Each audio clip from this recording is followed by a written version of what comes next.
Oi gente, eu sou o Wendel Rommel, professor de Física e estou no blog do Enem, no NE10, para trazer para você umas dicas de Física para a prova do Enem.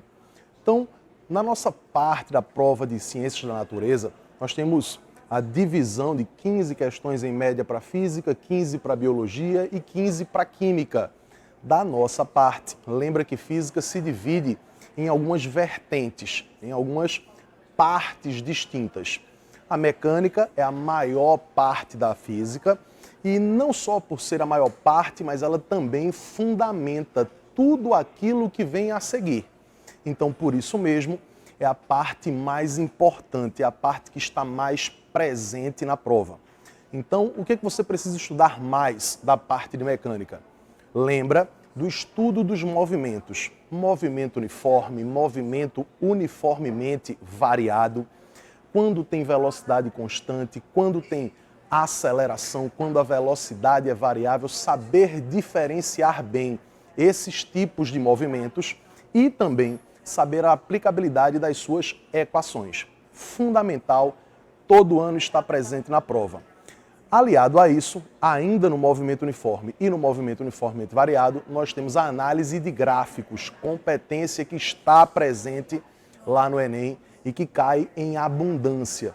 Então, gráfico da posição em função do tempo, da velocidade em função do tempo, você tem que dominar. Vale a pena nessa reta final fazer uma revisão sobre o estudo dos movimentos.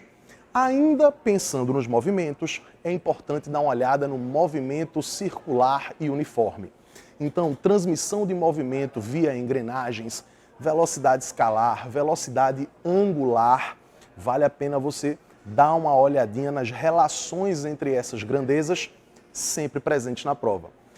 Finalizando a mecânica, nós temos as leis de Newton, fundamentais para entender como um corpo entra em movimento partindo do repouso, ou ainda quando ele está em movimento e tentamos trazê-lo para o repouso.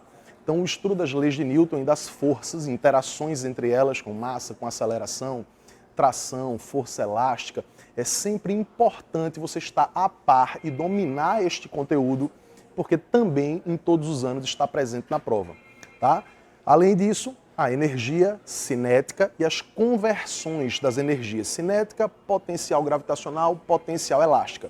E quando eu me refiro às conversões, não somente um sistema conservativo, mas quando a energia se converte em um determinado intervalo de tempo em uma outra energia. Surge aí, portanto, o conceito de potência. Então, energia se convertendo em outra forma, em outra manifestação energética, surge a ideia de potência. E aí, meu amigo, seja em mecânica, seja em elétrica, seja em termologia, outras partes da física que a gente conversa já já, é muito importante esse conceito de potência. E finalizando a mecânica, nós temos a hidrostática, a estática dos fluidos. Então, a ideia de pressão hidrostática, a ideia de empuxo, a força que surge nos corpos quando eles estão imersos em fluidos, é sempre presente na prova. Caiu muito em edições anteriores, vale a pena você gastar umas horinhas da sua vida fazendo questões, revisando os principais conceitos e entendendo as equações. Fora a mecânica, a maior parte da física, responde aí por 30%, 35% da prova, a gente passa para eletricidade. E aí, a análise dos circuitos elétricos, sem sombra de dúvida, surge como o assunto mais importante. Então, os medidores elétricos, amperímetro, que mede corrente elétrica, voltímetro, que mede a diferença de potencial, como esses caras devem ser instalados no circuito, o amperímetro deve ser em série, o voltímetro deve ser em paralelo. Então, tudo isso é importante. Lembra ainda da análise desses circuitos, da associação de resistores em série e em paralelo, e o cálculo de potência elétrica envolvido com energia. Vale salientar que nos últimos 3, 4 anos, o cálculo de potência elétrica esteve presente muito associado com a energia térmica, com o calor, com a calorimetria.